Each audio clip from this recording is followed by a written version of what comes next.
let's get back to what Elon was actually talking about with Fauci, because Fauci, as we've said, is retiring. This is actually his last month. And he went out with a real bang in the New York Times, put it up there on the screen. He says, Dr. Anthony Fauci, a message to the next generation of scientists. I will just highlight what's not in the message. Gain of function. Anything about funding or researching dangerous viruses in labs. Anything about the lab leak. Anything about being truthful with the American people. I read the entire thing. It is really just like a hagiography to himself, which shows you how much of an egotist he is, about his long career fighting HIV/AIDS. Oh, by the way, which there's a lot of criticism about the way that he handled HIV/AIDS and the whole, what was it, AZT, some of the initial clinical trials and if essentially some of the policies that he greenlit also at the time. But secondary, he does not address even once the criticism of himself and also his conflation of himself with science, which was perhaps the greatest blow to the scientific method and to science and the scientific establishment itself in modern history. Yeah. I mean, Vinay Prasad is highlighted here.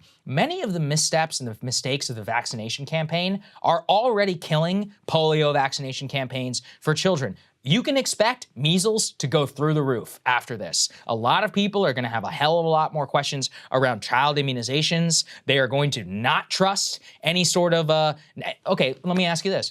If they came out and said you need to wear a mask again tomorrow, which actually the CDC has come out and said and is recommending masks during a holiday travel in the year 2022, when you see that and nobody abides by it, you've actually diminished your own ability to influence public opinion. And I think he was at the center of it. You always talk about those interviews that he gave where he talked about how he would change his scientific facts and benchmarks based on what he thought public opinion was. Yes. Yeah. I mean, there's one line in here that really stood out to me. Mm-hmm. He says that such truths about viruses may be uncomfortable or politically inconvenient because extraordinary things can happen when science and politics work hand in hand. I was like, well, this one comment is kind of revealing. I mean, listen, at this point, you know, the hagiography of Fauci, the lionizing of him, the making him into a saint, I just don't understand how you can still sustain it. I can imagine you saying, well, I don't know that he deserves to be prosecuted. I don't know that, you know, just pinning all the blame on this one man, that seems a little unhinged. Like, yes, I think there is some Fauci derangement syndrome.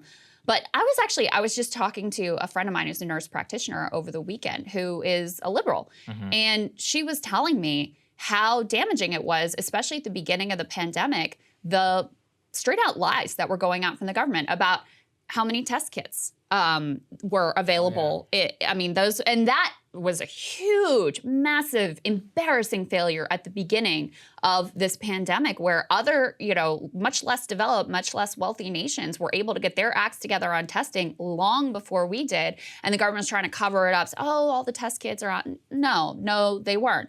Obviously, the just obvious lies about masking that were the beginning of the pandemic. I just don't know how you can look at these things, the herd immunity conversation where, you know, the percentage was constantly changing, again, based on what, and Fauci admitted this, what he thought the public could handle at the time.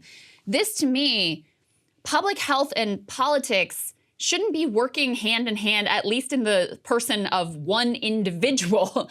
And he seemed to be trying to massage the information or outright lie based on what he thought the public could deal with. That is not your job. Your job is to tell us what the facts are, even if they're bad, even if they're difficult, even if you're worried about how the American people will ultimately receive it. And so at this late stage in the game, given everything that we know, given his own admissions of the way that he operated in this pandemic, I don't know how you run a piece like this without any edits, any criticism, anything other than this just sort of like glowing portrait that he paints of himself. Yeah, it really is outrageous. And, you know, look, let's put the next one up there on the screen. Republicans say that they're going to investigate Dr. Fauci. We'll see. He's a slippery little guy. Whenever we were off, Krystal, Emily and Ryan did a great job of covering his deposition. And I just want to read you again what he said whenever he was asked about gain-of-function research. Quote, gain-of-function is a very potentially misleading terminology, and one of the reasons why years ago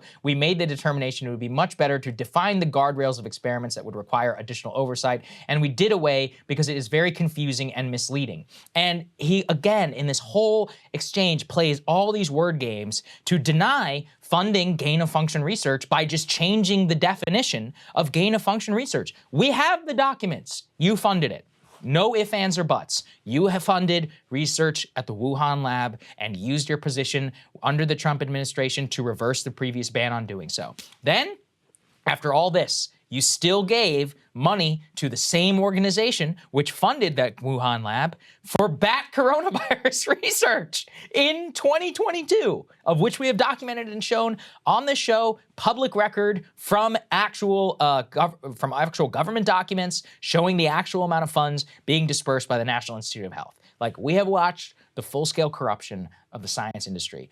I think he's done a tremendous amount of damage on this front, and you don't have to like Trump to agree with anything that I'm saying. Just ask actual nurses, as you did. Ask actual doctors. They will tell you about where current public trust is in science, and it's not people like us who are criticizing him. It's not our fault that it got there. Like, he was the person who was in charge. He made himself a lightning rod. He's proven lies now to the American public in several times. And look, I think he'll get away with it. I don't think he will ever have any, real reckoning. That said, I hope we get more of these types of depositions and or other things. Yeah, I mean, I would like there to be a serious investigation of the failures in this pandemic, of how we ended up with this pandemic, of where our research dollars are going towards in terms of preventing a future pandemic.